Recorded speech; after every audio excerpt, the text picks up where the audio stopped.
બેઠક હવે આપણે શરૂ કરીએ. ફારૂકભાઈ આવી ગયા છે. કરીબુબાના ફારૂકભાઈ.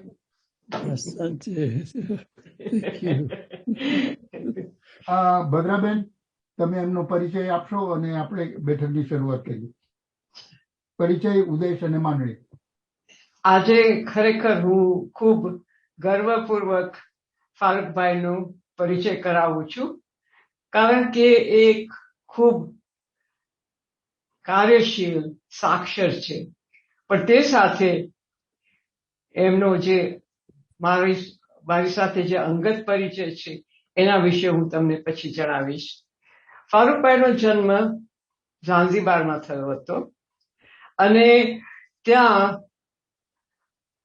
પ્રાથમિક શિક્ષણ લગભગ બધા જ એશિયન બાળકોને ગુજરાતીમાં અપાશે. એટલે હું ઈચ્છું છું કે ફારૂકભાઈ, છેવટે આખરે તમે ગુજરાતીમાં અમને બે ચાર શબ્દો તો જરૂર સંભળાવશો એવી આશા રાખું છું. ફારૂકભાઈએ પોતાનું પ્રાથમિક, માધ્યમિક બધું શાળા અભ્યાસ પૂરો કરી 19 વયે એ અહીં ઇંગ્લેન્ડ આવ્યા હતા અને 1986માં એમણે પોતાની પહેલી ડિગ્રી હાંસલ કરી હતી અને ત્યાર પછી એ ટાંગાનિયા પાછા ગયા અને દાર ઇસ salaam યુનિવર્સિટીમાં સ્વાહિલી ભાષા શીખવવાનું એમણે શરૂઆત કરી હતી. મને નવાઈ એ લાગે છે કે ફારૂકભાઈને સ્વાહિલી પર કેટલો બધો કાબુ હશે કે એમણે સ્વાહિલીનો પ્રોફેશનલ અભ્યાસ પછીથી કર્યો. 1970માં એમણે ખાસ અભ્યાસ શરૂ કરી અને બીજા એક અમારા ભાઈ છે ઝાંઝીબારના અબ્દુલ અઝીઝ લોધીની સાથે મળીને એમણે એમાંથી એમણે ડિગ્રી હાંસલ કરી. ત્યાર પછી એમણે પીએચડી પણ કર્યું અને અહીં એમણે તે નૈરોબી યુનિવર્સિટીમાં પણ ભણાવ્યું, રિયાદ યુનિવર્સિટીમાં પણ એમણે પ્રોફેસર રહી ચૂક્યા છે અને SOASમાં પણ એ ચાલુ નિયમિતપણે લેક્ચર આપતા. અને અહીં આવ્યા પછી એમણે ઇસ્માઇલી જે આગા ખાન યુનિવર્સિટી છે એમાં રિસર્ચર સ્કોલર તરીકે એમણે કામ કર્યું અને ઘણો વખત એ એમના સ્વાહિલી સેક્શન અને એ ડેવલપમેન્ટ વિશે અને ટીચર્સ ટ્રેનિંગ માટે ડાયરેક્ટર રહ્યા હતા. હવે એ નિવૃત્ત થઈ ગયા છે એમાંથી, પણ એમણે ઓફકોર્સ આટલી સફળતા મેળવી હોય એટલે એવોર્ડ્સ તો મળ્યા જ હશે. એટલે એમને ઓનરરી ફેલોશિપ SOAS યુનિવર્સિટી તરફથી આપવામાં આવ્યું હતું અને એમ આગા ખાન ઇન્સ્ટિટ્યૂટે પણ એમનું સન્માન કર્યું હતું સેલિબ્રેશન તરીકે. અને એ ફક્ત લેક્ચરર કે પ્રોફેસર જ નથી રહ્યા, એમણે લેખન પણ કર્યું છે અને ઘણા બધા એકેડેમિક પેપર્સ, એકેડેમિક જર્નલ્સની અંદર એમણે આપ્યા છે.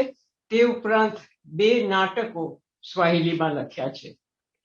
એટલે એ હવે આજે તમને એમ થાય કે સ્વાહિલી સાથે આપણને શું લાગે વળગે, પણ આપણી સંસ્થાના કેટલા બધા સભ્યો પૂર્વ આફ્રિકાથી આવે છે અને સ્વાહિલી ભાષાની જાણકારી પણ થોડી ઘણી એમને હોય છે.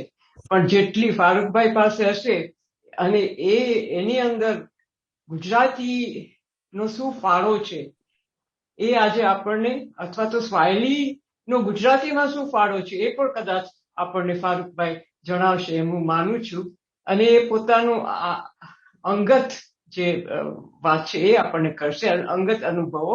એટલે અમે આ બધા ખૂબ આતુરતાથી ફારૂકભાઈ તમારી વાતો સાંભળવા અમે તૈયાર છીએ. અને મેં જેમ કહ્યું તેમ મારો અંગત પરિચય તો એ કે ફારૂકભાઈ અને અમે બંને ઝાંઝીબારમાં જન્મ્યા છીએ. અમે બંને એક સાલમાં જન્મ્યા છીએ અને તમને હસવું આવશે પણ અમારી બંનેની સુયાણી પણ એક જ હતી જન્મ વખતે, કારણ કે ત્યાં એક જ બેન હતા જે બધા જ ભારતીયોને ત્યાં જતા. અને બીજું એ કે ફારૂકભાઈના પરદાદા કે વડવા જે કહીએ ટોપાણ શેઠ ભાટિયા હતા અને એ ઇસ્માઇલી તરીકે એમનું પરિવર્તન કર્યું હતું અને એ કચ્છથી આવીને ઝાંઝીબાર વસ્યા હતા. એટલે એ પણ અમારો એક, અમે કચ્છી ભાટિયા વડવાઓના વંશજો છીએ. એટલે ફારૂકભાઈ, તમારો ને મારો ઘણું બધું સામ્ય છે. હવે આ સભા હું તમને સોંપું છું અને તમે તમારા અનુભવો અમને પ્રેમથી જણાવશો એ માનું છું. આભાર. Thank you. Shukr. May I begin by saying, just put this bit louder. Okay, Pramukh Shri Vipulbhai Kalyan, Pramukh Shrimati Badaben Vadgama, Bheno Tata Bayo, Maresarane Shri Krishna, Jai Shri Krishna. Gujarati Sahitya Academy no હું ખૂબ જ આભારી છું. આજે મને આ કાર્યક્રમમાં તમારા સમક્ષ ગુજરાતી તથા સ્વાહિલી વિશે પ્રવચન દેવાનો અવસર આપ્યો છે, તે બદલ હું આભારી છું. મારી ઈચ્છા છે કે હું પ્રવચન ગુજરાતીમાં ચાલુ રાખું, પણ મારું ગુજરાતી એટલું બધું શુદ્ધ નથી, અશુદ્ધ બી નથી, પણ શુદ્ધ નથી. બસ મારું ગુજરાતી જરા નબળું છે. ખાલી આવા જવાની ગુજરાતી છે જે કહેવાય ચલતી કા નામ ગારી.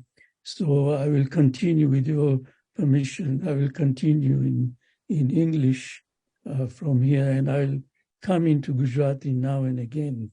There was a time at school when my Gujarati was really very good, when I knew the grammar, the vivation, the kriyapad, and all on the grammatical aspects of Gujarati. And somebody just asked me to speak louder, so I'll just put the volume on loud. Yeah, so at that time, my Gujarati was good. In fact, there was a friend of mine who came from a very Shud-speaking Gujarati family. And I used to go to his place, he used to come to mine. And unfortunately, in one of the class tests, he failed Gujarati by just a few marks. So when I went to his place next time, and his father asked me, he said, did you pass Gujarati test? So I said, yes. So he turned to my friend, his son, and he said, if he can pass Gujarati, why can't you? So that was a moment of pride for me. But now I'll share my screen because I've got some slides that I will speak to. So let me just go to that. Okay, and it is this one. Can you see it? Is it visible? Yeah, it is. Okay, good.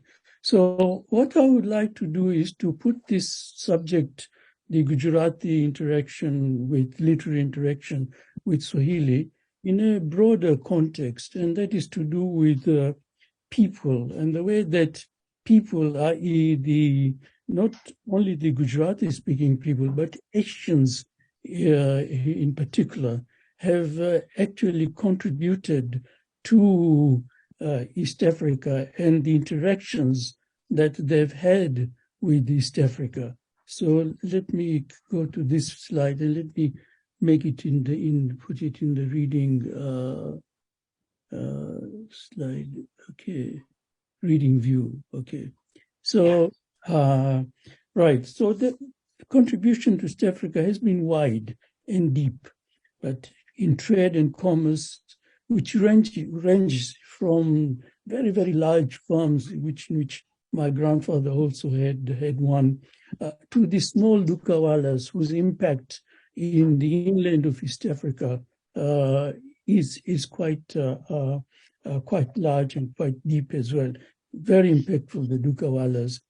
There is contribution in cuisine, in fashion, in entertainment, especially in Indian films and in Tarab songs. Tarab is a musical like concert among the Swahili, among the people of the east coast of Africa, in language and in literature, which I will be talking about today, but also in politics, during the colonial period when quite a few Asians joined with the African leaders at that time to fight for the independence of Kenya, and also joined Nyerere and in for the independence of Tanganyika at that time. And then they became cabinet ministers, Asians, in the governments, not so much in Kenya, but certainly in Tanzania. The Kenyans came later.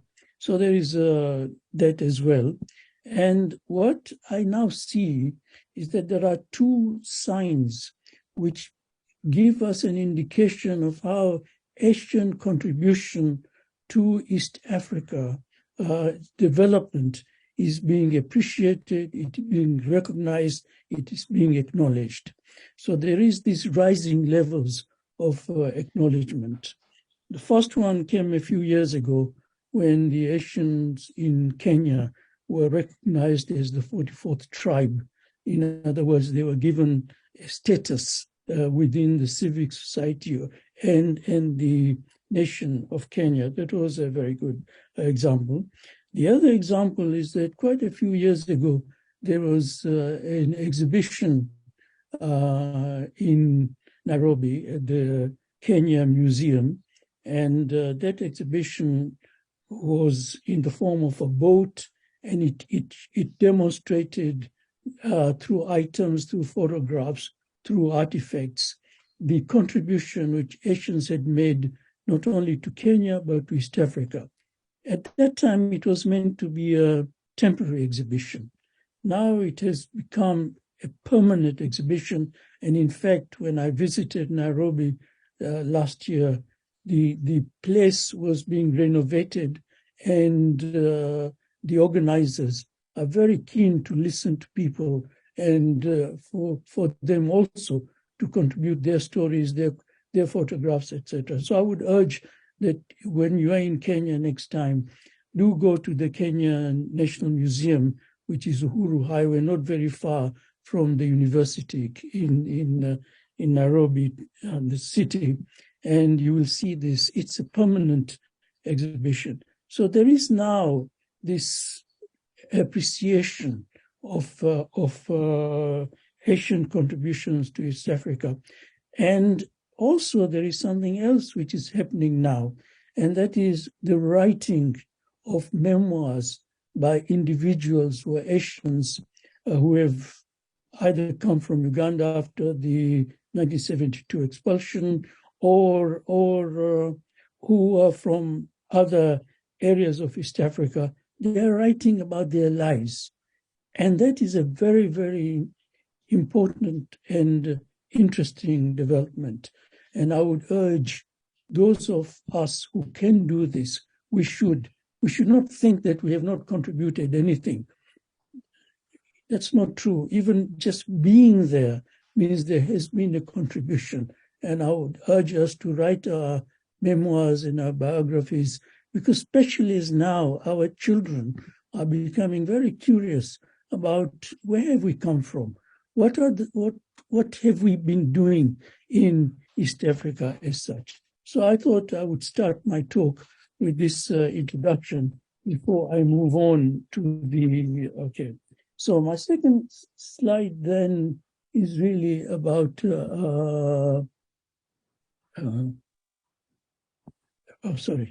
is about Gujarati and Swahili. Gujarati, as you know, belongs to a huge family of languages, which is the Indo-European family, and the branch it belongs to is the Indo-Aryan branch of the Indo-European family.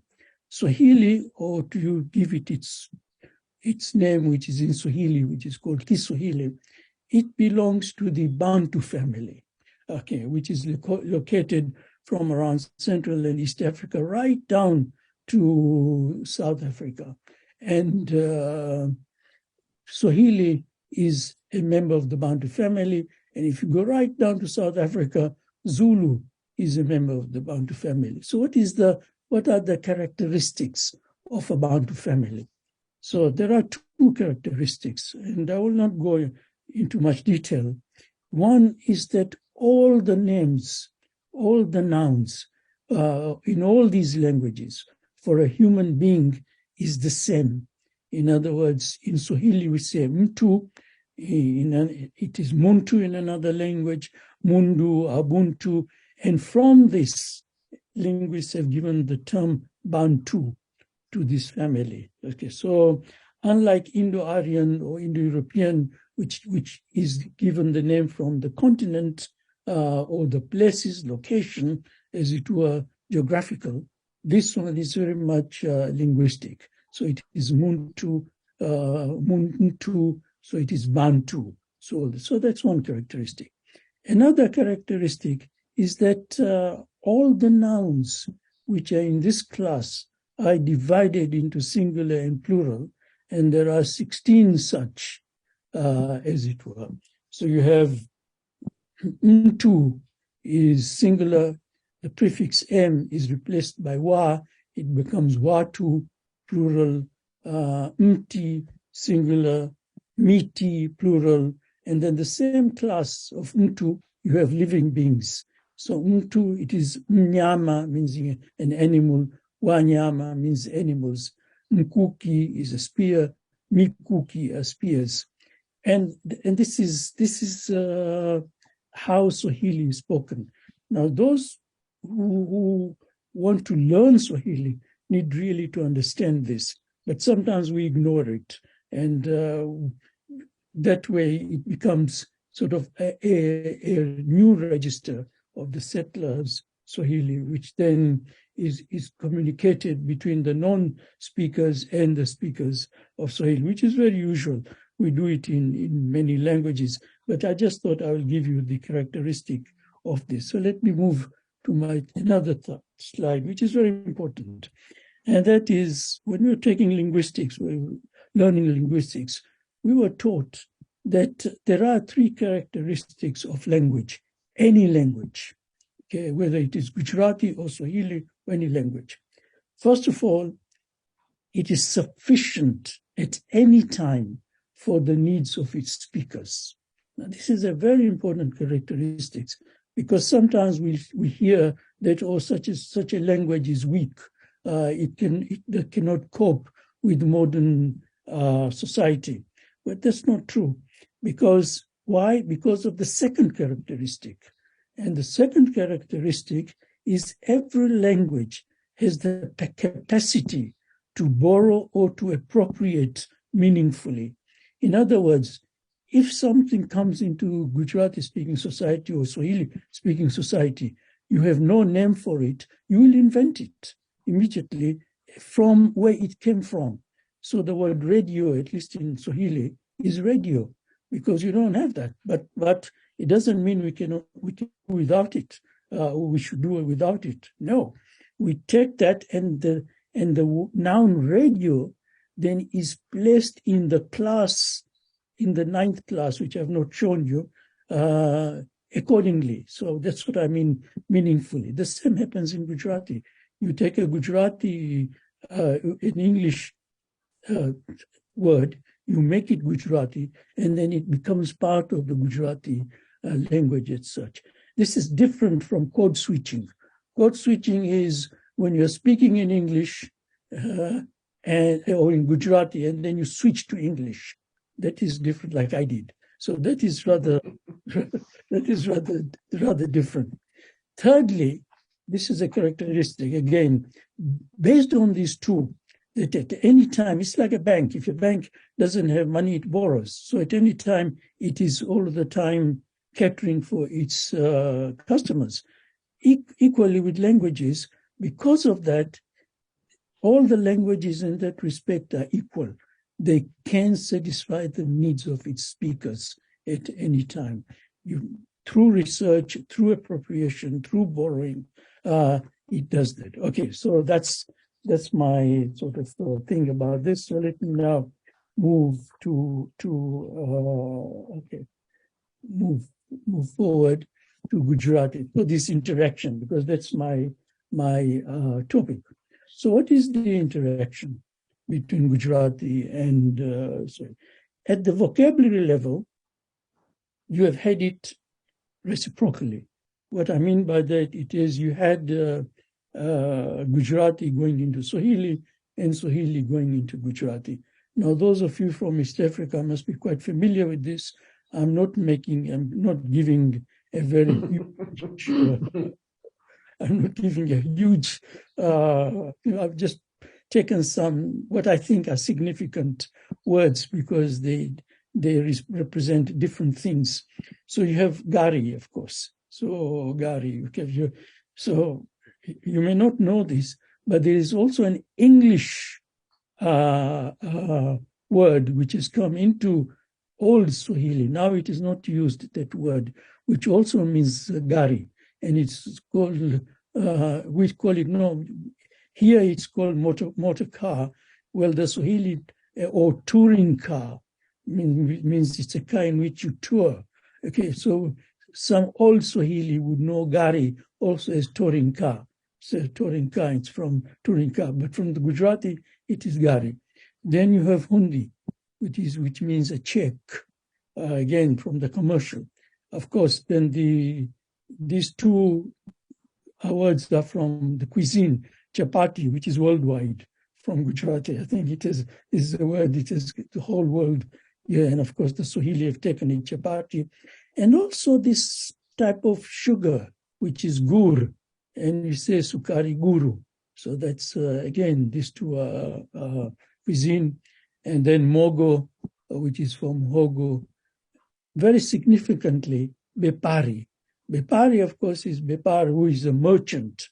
Now, Julius Nyerere translated the Merchants of Venice into Swahili, and the title of that play he is given in Swahili is Ma Bepari wa Venisi. Ma is the suffix, like, which makes it the big. So these are the big merchants of Venice. In other words, strong merchants of Venice.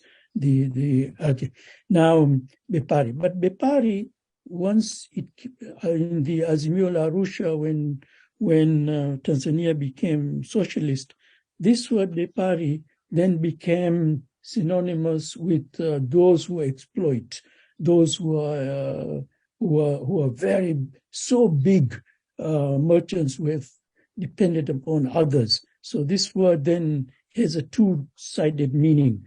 Bepari meaning just a merchant, and Bepari meaning a capitalist, as it were. So that also came into Swahili. And then you have Aste Aste. Aste Aste is a very common phrase, as some of you know, that it is being used politically as well when you want people to really reflect, not to rush when you say, Aste Aste. Okay, what about the other way around? What about Swahili into Gujarati? Well, once I was with, I've been for quite some years an international, I'm no longer, but I was an international baccalaureate examiner in Swahili.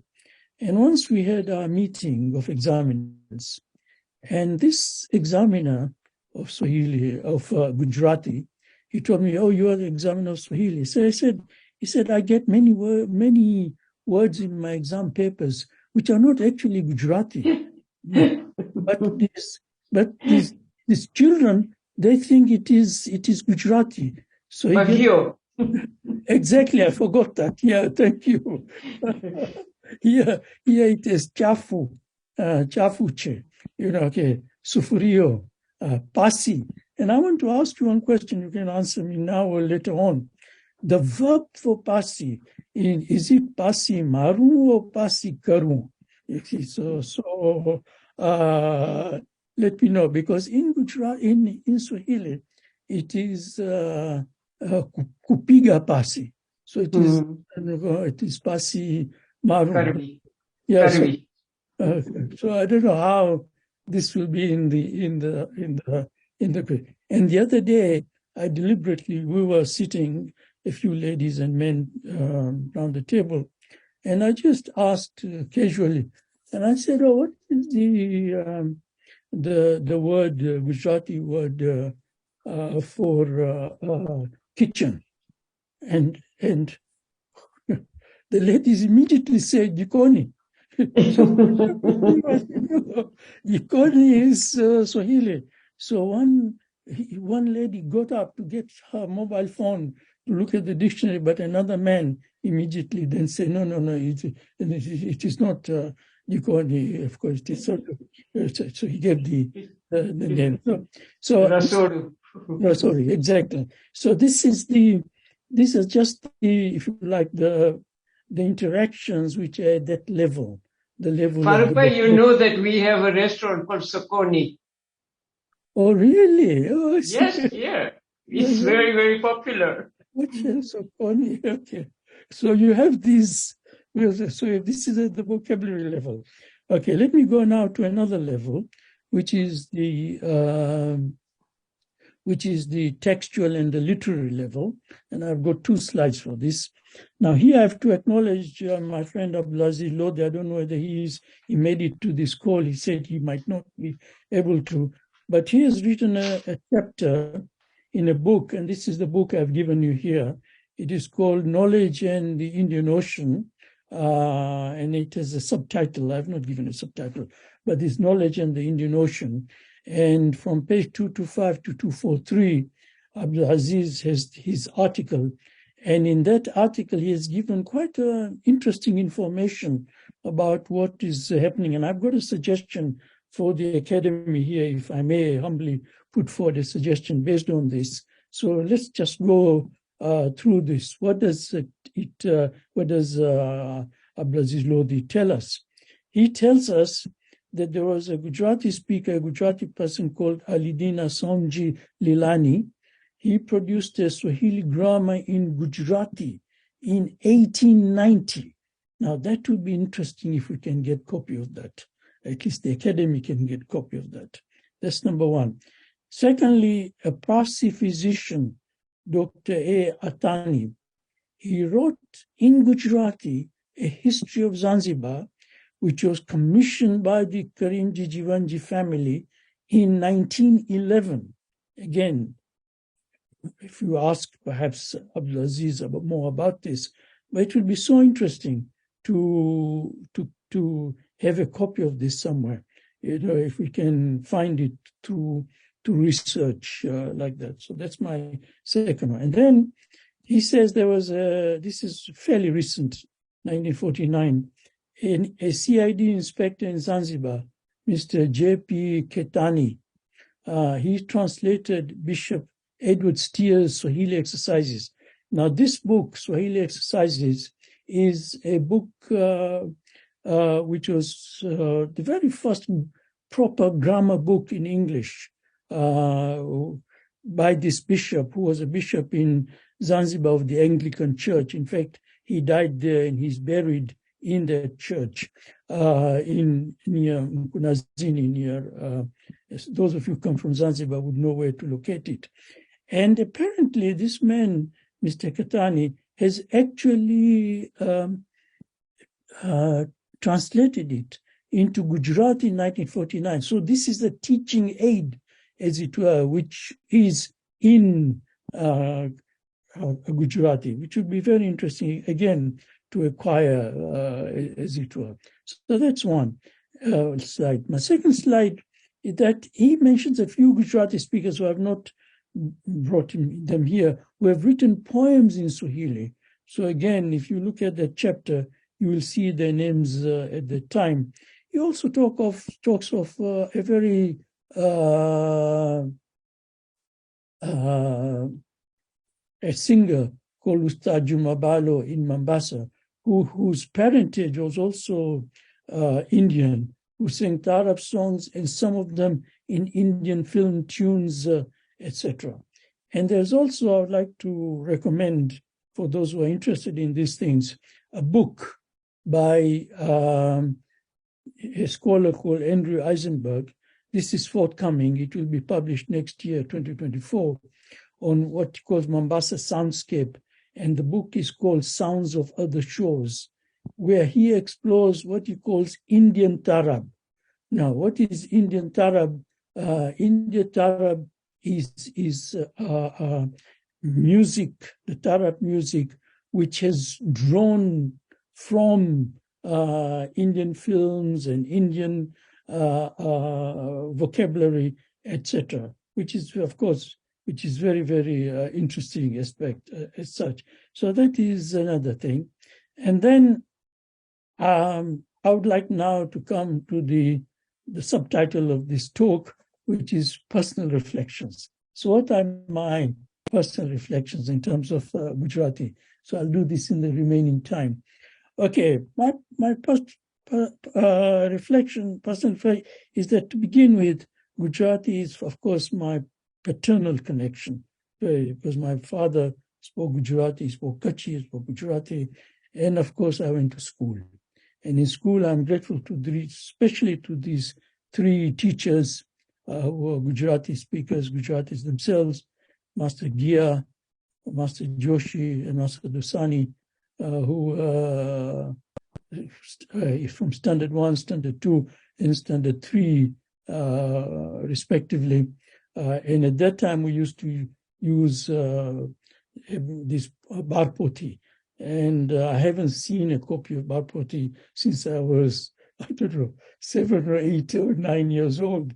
And I don't know whether any copy exists as such. But we used to write on slates. And we would go out of the classroom. There was a bowl with some bluish water, which is, I think, and you would rub off the K, K, G alphabet. Then you'd come in and Master Gia would ask us again to do that. So that was my very, very, very first interaction with Gujarati. And of course, Gujarati was a medium of instruction in the school. This is the Arkan school in Zanzibar. From Standard 1, Standard 2, Standard 3, and Standard 4.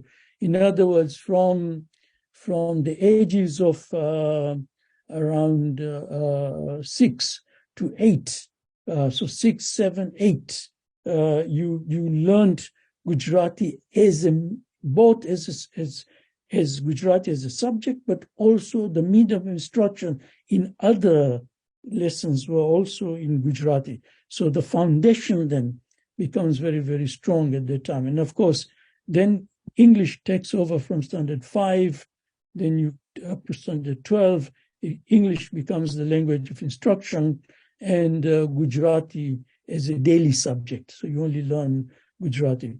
So I had a very, very strong basis in language structure from the very beginning in terms of Gujarati and, of course, arithmetic, because arithmetic, all those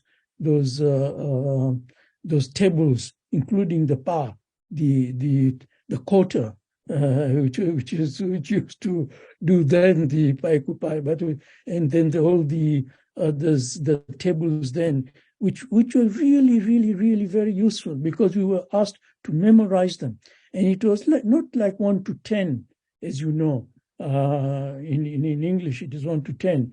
In Gujarati, it is 1 to 12. You see, so so that became, and until today, I cannot count in any other language except in Gujarati. And of course, it's very easy. Even if you're given a long table, you just do and you just go on.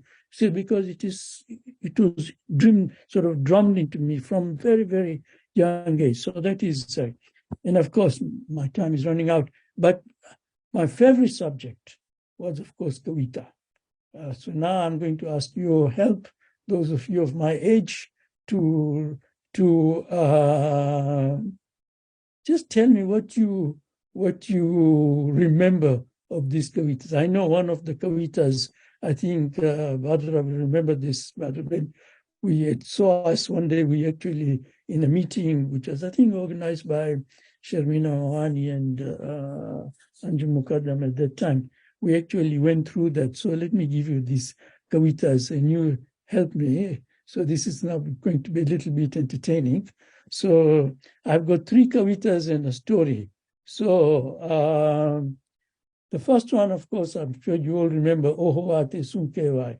This is the wind, about when we were little children. Oho Ate Sunkewai, Su Su Su Su Wai Wai. And again, that was, all of us singing together. It was such an enjoyable exercise. The second one, I'm not sure of the wording, but it would be a lullaby for a prince. These are just which I remember now. I don't know if some of you remember or know this kavita, which was Podo, Podo, Barunewala, Barula, Vanraj, na na na na na na na na na na na na na na Sitaj Mara, Barula, Vanraj. So that was the second one.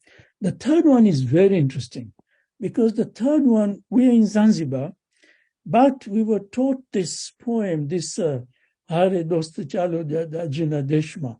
Hare Dost Chalo Dada Jina Deshma. And then it gives you all the nationalistic aspects of Bharat at that time and all. This is very interesting. I still remember this.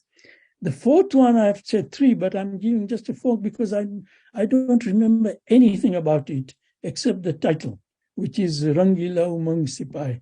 And if you remember it, you let me know when we start. Okay. And of course, there is a story which I've remembered. I tell my children, my children are all grown up, but I've told this story to my children. I don't know if any of you remember this. Sasarana aveche motifoj laveche. So those of you who don't know this story, let me tell you what the story is. There was a little Sasarana, a little rabbit, who wanted to go from one end of the forest to the other, but he knew that he was so small he would get eaten up in no time by the others. So instead, I forget now whether he took a drum or he took a banner, and I think perhaps a drum when he says Sasarana aveche motifoj laveche. I'm going through this forest, and we'll meet this Sasarana with a huge army. So all these are very curious animals get behind her to see who is this Sasarana, and they go right through the forest and they come out on the other side. And he thanks them. He said, perhaps he has not come, and then he just goes away. So that was a sort of how to formulate a strategy. You get to understand this. Even if the situation is hopeless, you can bring up a strategy where you can follow, etc., using your own wit, as it were. And this was from my little childhood. I still remember this. Okay, finally, let me go to my play. Now, this is a play I wrote, which Badra Ben sort of referred to. It is called Mfal Medyuha. Now, you will help me to locate the author, because I know it's one of these two, but I don't know which one.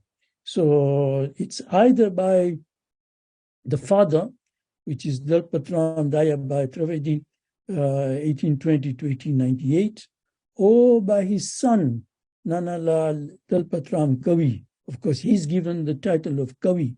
Okay, so one of them is written Andheri Nagri Gandu Raja. And which one, I'm not sure. I have a feeling perhaps it's the father, but I'm not sure. So you need to tell me which one it is. So Farouk bhai, you are right. It is father. It is the father. Yeah. Thank you.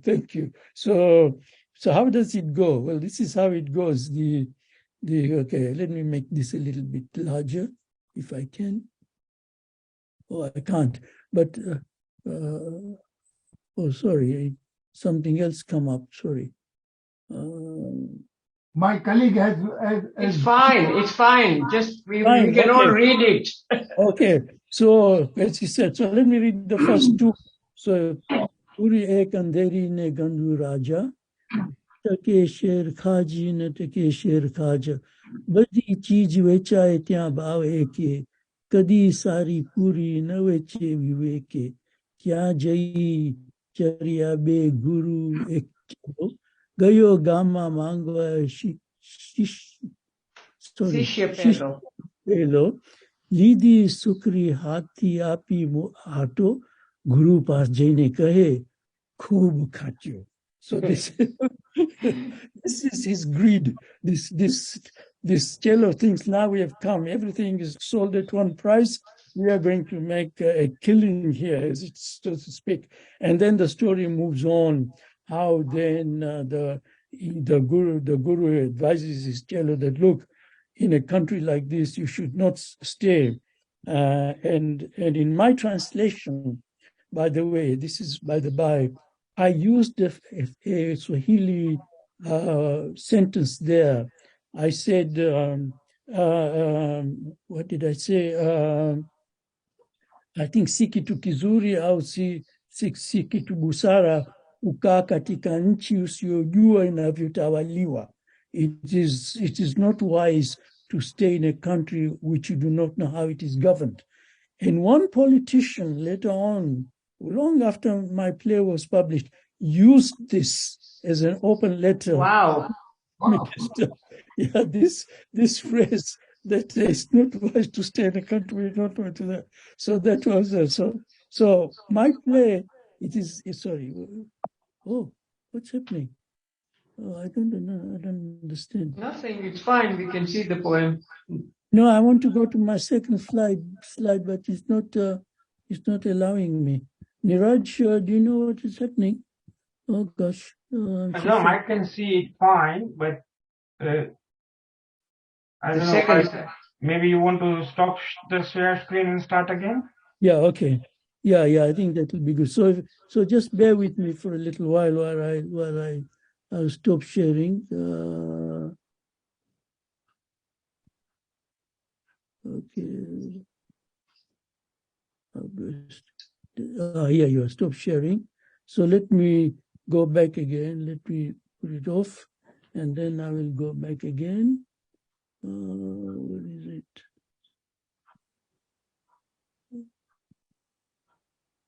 Okay, so let me go back to Zoom. Maybe Neeraj can do it. Yeah, I think I will get to it. Sorry, here you are. So share screen.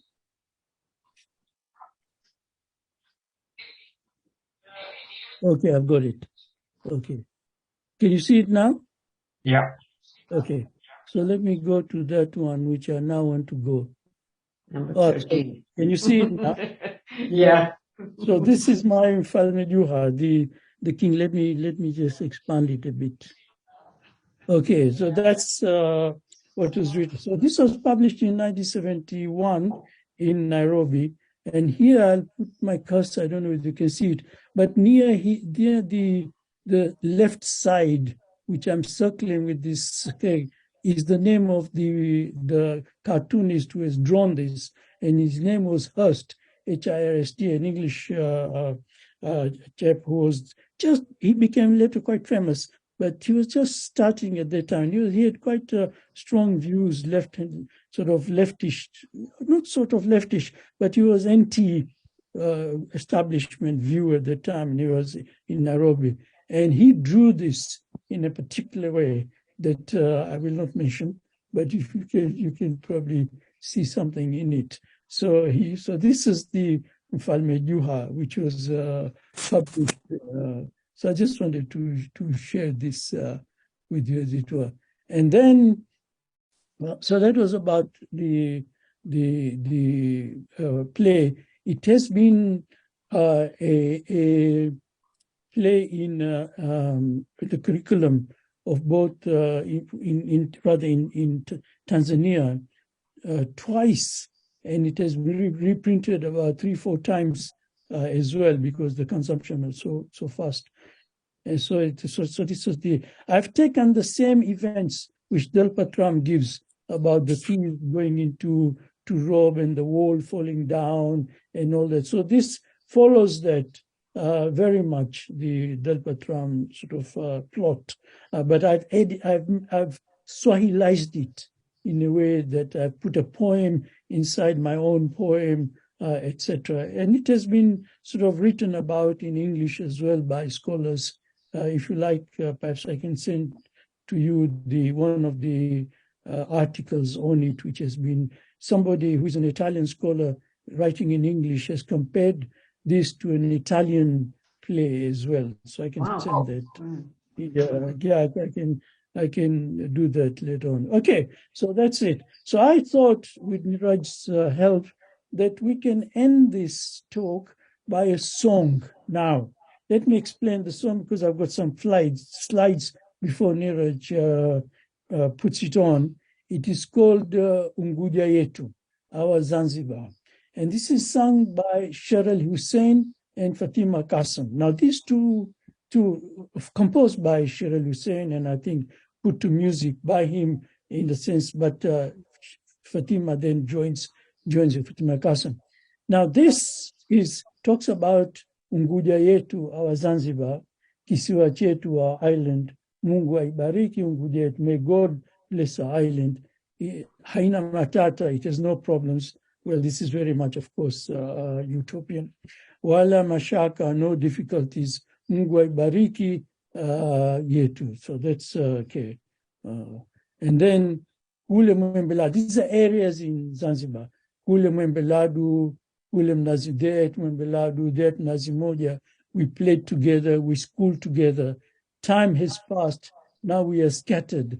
Those days of ours, we remember them. So it is a very nostalgic sort of song about the good old days when we were. So I thought it would be nice to end with this. So now I will hand over to, if Niraj, please can give us just I'll tell you where to stop. So if you can start it, please, and I will stop sharing my screen as it were, so you can give us the, okay. Right, so if you can start. Yes, I'll start now. And Okay, yes. You let me know when to finish. Okay, yes, please.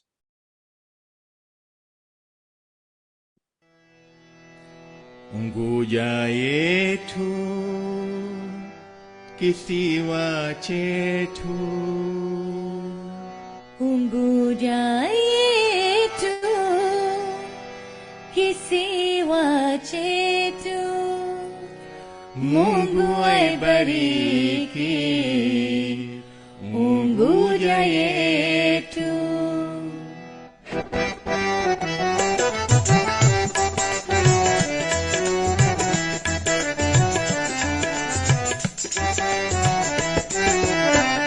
Unguja yetu, kisiwa chetu.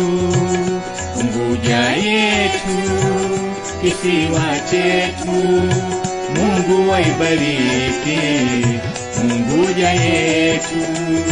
Haina matata wala mashaka.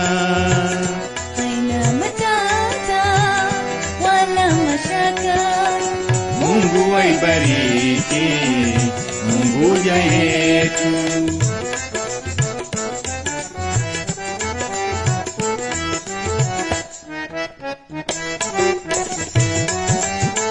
Kule Mwembeladu, kule Mnazi Moja. Kule Mwembeladu, kule Mnazi Moja. Tulicheza sote, tulishule sote. Tulicheza sote, tulishule sote. Kama zimepita, tumetawanyika. Zama zimepita, tumetawanyika. Siku zile zetu tunazikumbuka. Unguja yetu, kisiwa chetu. Mungu aibariki Unguja yetu. Well, that's it. Sorry. Thank you very much. And once again, thank you very much for this opportunity. It has been lovely talking. So I will stop here. It's now, what's the time? Oh, 2 minutes past the hour. So thank you. I'll We hand could over. go on and on, Farouk bhai. It was so interesting. Of course, yes. Thank you. Thank you so much. So I'll hand over now, please, back to you. Thank you. પંચમભાઈ, વિપુલભાઈ thank you. ખૂબ ખૂબ સરસ programme. જાણે એમ થાય કે ફારૂકભાઈ ચાલુ જ રાખે, બંધ સાચી વાત છે. એવું આપણને થયા કરે. ફારૂકભાઈ, તમે અકાદમીનું આમંત્રણ સ્વીકાર્યું ભદ્રાબેન સાથે તમારા સંપર્કના હિસાબે, અને અમને આટલા સરસ એક કાર્યક્રમ માણવા મળ્યો. એમ માટે તમારો ખૂબ ખૂબ આભાર. ભદ્રાબેન તમારો પણ ખૂબ ખૂબ આભાર, તમે સેતુરૂપ બન્યા અને એક જે જનરેશન છે ઈસ્ટ આફ્રિકાની એને એક જુદા જ અનુભવમાં લઈ ગયા તમે, અને એ રીતે આ કાર્યક્રમ ખૂબ ખૂબ સફળ થયો. મારી સાથે હું માનું છું આપણે બધાએ આ કાર્યક્રમને બહુ જ સરસ રીતે માણ્યો. અને ખાસ તો જે મજા આવી, જેમણે રીતે શરૂઆત કરી પાવર પોઈન્ટથી, એકેડેમિક પ્રેઝન્ટેશનમાંથી, અને જે રીતે રસાળ બનાવતા બનાવતા એક કલ્મિનેશન સુધી લઈ ગયા અને મધુરેણ સમાપયત આપણે કહીએ છીએ એમ છેલ્લે સરસ રીતે શોર્ટ સ્વીટ અને રસના ચટકા જેને આપણે કહીએ એવું સરસ એમનું પ્રેઝન્ટેશન હતું. ખૂબ ખૂબ મજા પડી. Thank you very much once again. Thank you.